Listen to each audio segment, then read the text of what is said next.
A cikin so na sa kaina na dibiye, ki kaɗai nake gani ba na hangen wata.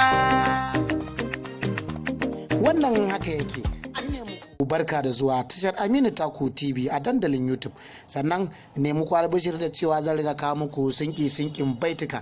Kai ba ya kadai baitukan suka tsaya ba, har da dadadan kwamadi masu sanya ku nishadi. Sannan akwai fina-finai masu dogon zango. Bangaren waƙoƙi akwai na badagarwa, ilmantarwa, nishadantarwa game da kuma waƙoƙin barkwanci. Kai ba zan cika ku da surutu ba. Ku saurari wannan. Bakuwa ta zo garin mu sanni 'yan mata, ke nake ra'ayi kaunar kinsa cikin zuci ilu.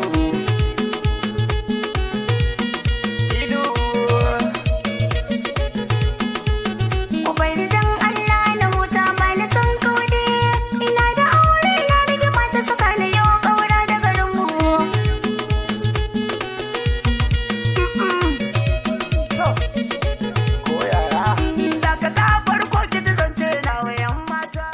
Ni za a dakata a wannan karan, a kuma ranka ya tare da ni a saurari wakar bakar mace.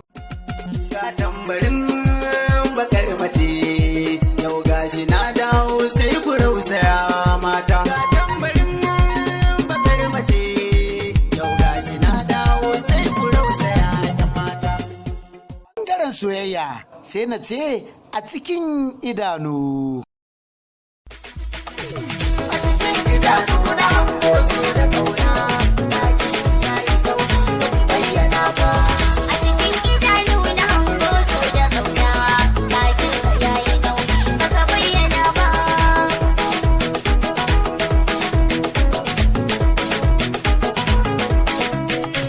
Tabbas garin su an ce ba ni sai ba. Allah sarki ƙasata Najeriya. Najeriya dubu ta rubutu ba, muna da laifi ban mu da cewa, wallahi kowa yana da laifi, da shugabanni har talakawa.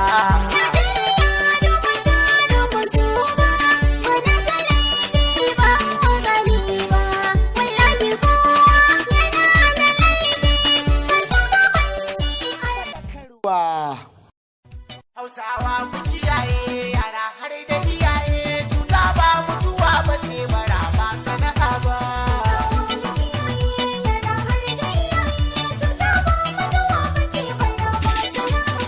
Da farko sai na kira makaki na mutane. Waƙoƙi da ma wasu daban sai ku kasance da mu a wannan tasha ta Aminu Taku TV. Ku ƙarasa da waƙar aure. Ku zo ku ga taro mai tsabta, ku fito ku ga taron wanka.